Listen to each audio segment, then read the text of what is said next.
What obstacles have you faced on your journey? I was in an abusive relationship for about 20 years. It was physical, mental, emotional, verbal, you name it.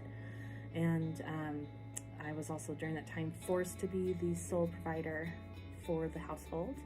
And when my son came along, I was forced to be his sole caregiver as well, on top of being the sole provider. So I had to find a way to do both of those things, found a way to make money and provide the care my son needed and the money that the household had needed as well.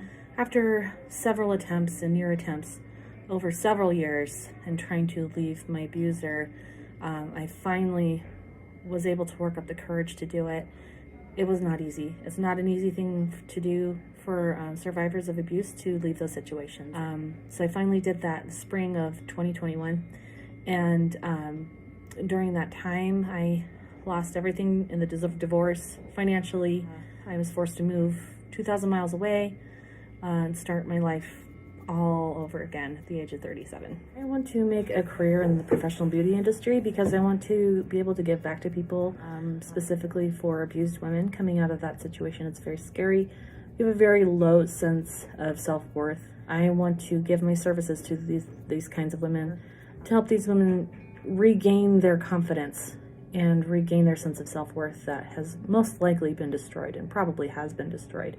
I know mine was.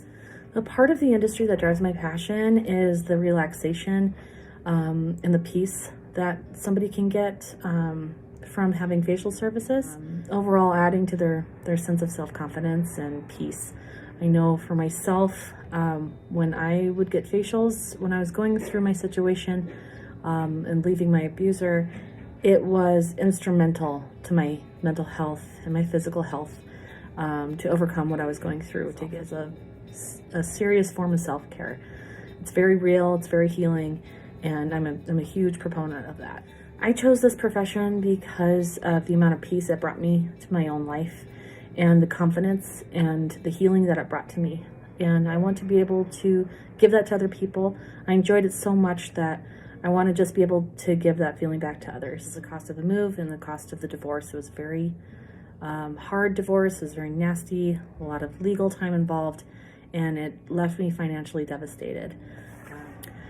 This scholarship will be very beneficial to me and my success because it will alleviate the financial burden I'm already under by a lot. And so having this will be a huge stepping stone to alleviating that for me.